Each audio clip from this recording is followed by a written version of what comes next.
everyone, I'm Naomi. Welcome to Naomi's Filipino Kitchen, my Filipino cooking channel. We're cooking outside today because it's such a beautiful day. Today I'm going to show you how to cook creamy garlic trout.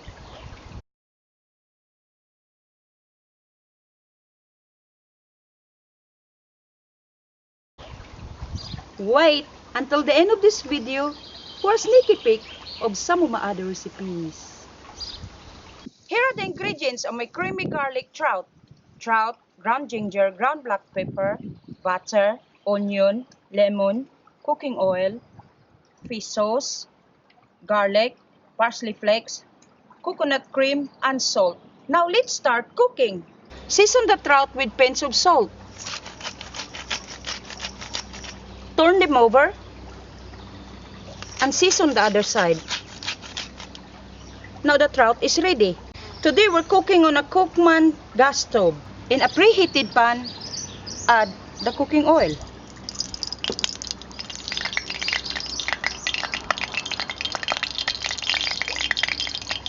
Once the oil is hot, add the garlic and saute. Smells absolutely gorgeous. Now we can add the butter.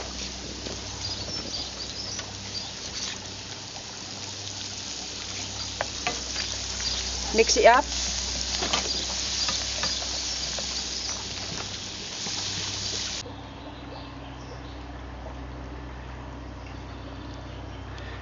Once the butter is melted, add the onion.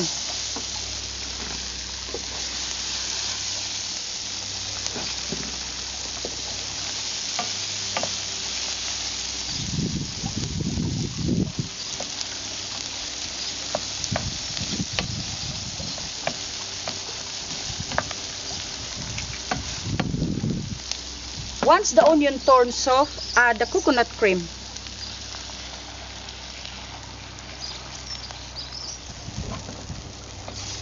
Give it a stir, mix it up.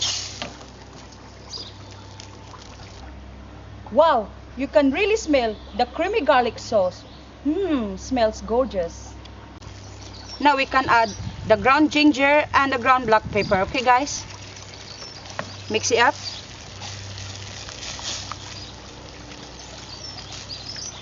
Wow, this is going to be a very delicious creamy garlic trout.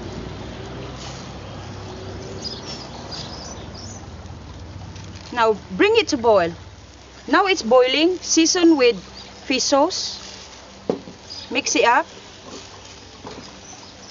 and then add the trout, our beautiful trout. And we're going to poach these guys on a low heat for 10 minutes. Okay? Wow! Fantastic cooking outside! After 5 minutes, turn the trout over to cook the other side. Okay, do it gently guys. Oh wow, that looks lovely.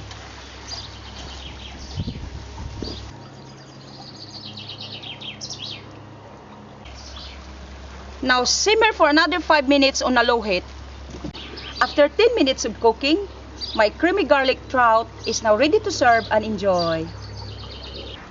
Just drizzle the creamy garlic sauce over the trout. Okay, just like that guys. There you go. And garnish with some lemon.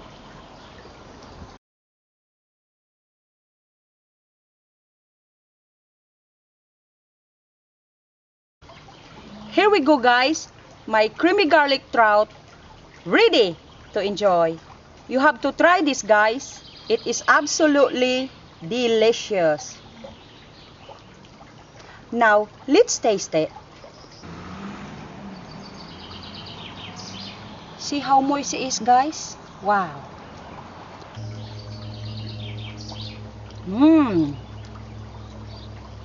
It is absolutely delicious creamy garlic trout cooked outside.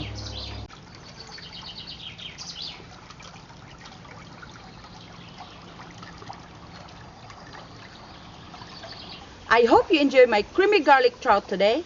And if you like it, then like it. And if you love it, please subscribe. Thanks for watching. More recipe to follow. See you soon. I hope you enjoy me cooking outside today. And if the weather permits, we're going to cook more outside.